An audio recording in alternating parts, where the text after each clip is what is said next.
What if I told you that because you smoked pot that one time in high school behind the bleachers, is it going? Okay. What if I told you that one time because you smoked pot behind the bleachers in high school that no one today will hire you as a well-adjusted adult? What if I told you that because you got a DUI when you were 25, you no longer have the right to vote for the rest of your life? What if I told you that the institution that is supposed to make us feel the safest is the institution we should all fear the most? The institution is the prison system, and it incarcerates and paroles more lives than those consumed by motor vehicle accidents and cancerous deaths each year combined, according to the American Cancer Society and the Insurance Institute of Highway Safety. Disenfranchisement is the political vessel that limits the rights of an individual, deprives individuals of power and privilege, and marginalizes entire communities.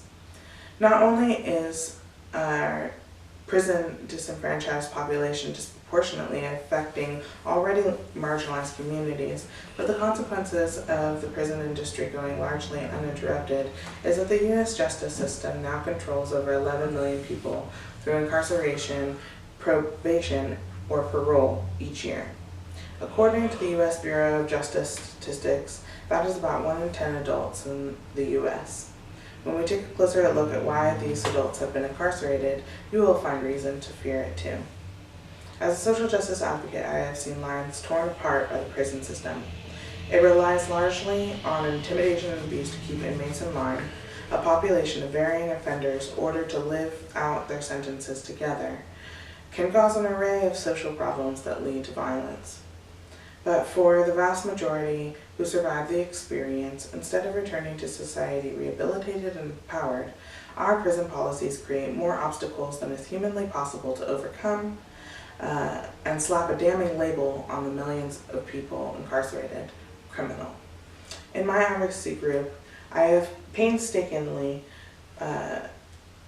worked in Oregon on the Ban the Box campaign that helped thousands of people feel more confident when applying to prospective job opportunities, because Oregon employers can no longer ask whether you've been convicted of felony crime.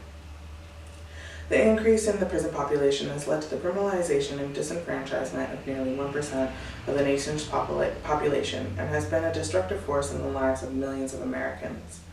We will first take a look at how the population increase through policy, and secondly, we'll explore why population increased through policy. Lastly, we'll discuss the lifelong impact of incarceration and why policies that increase this population need to be addressed. Let's start with the increase in prison population. Its increase in prison population isn't due to the increase in crime. As this pie graph illustrates, an immense number of people in this country are tied up in incarceration. As we continue, we will break down certain sections of this population for further analysis. Local, state, federal, and youth incarceration are divided up by different categories: nonviolent, violent, civil, etc., that all paint a picture of how policy, not crime, is the leading factor in prison population rise. It makes you wonder, if I don't have to even commit a crime to go and stay in jail, something must be wrong with the system. And how can this be? According to data found in an article, The Procedural Entrapment of Mass Incarceration by the Journal of Philosophy and Social Criticism, Bradley Heiner states, every year 636,000 people walk out of prison gates, but people go to jail over 11 million times each year. Jail churn is particularly high because most people in jails have not been convicted. Some have just been arrested and will make the bail in a few hours or days, and others are too poor to make bail and must remain behind bars until their trial. Only a small number, 195,000 to be exact, have been convicted, generally serving misdemeanor sentences under a year. This phenomenon of jail churn comprises 99% of jail population over the last 15 years. This term refers to nearly 70% of jailers per year who find themselves stuck in the jail system due to the aggressive pretrial policies of plea bargaining.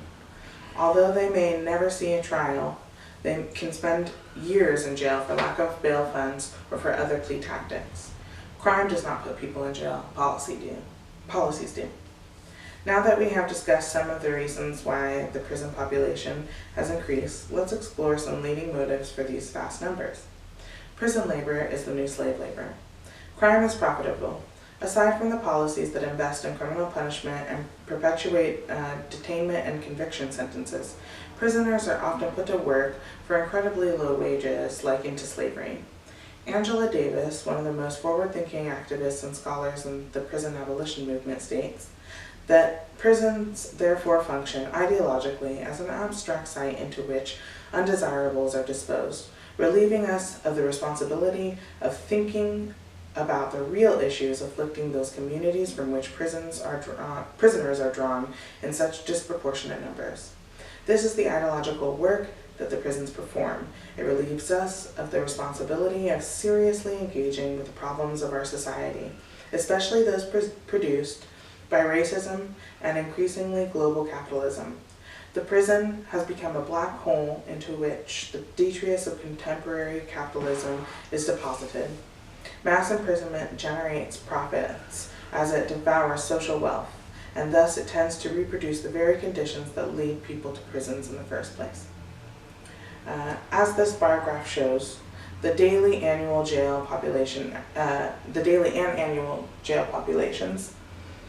the average since 2007 through 2014, and these are people in the millions.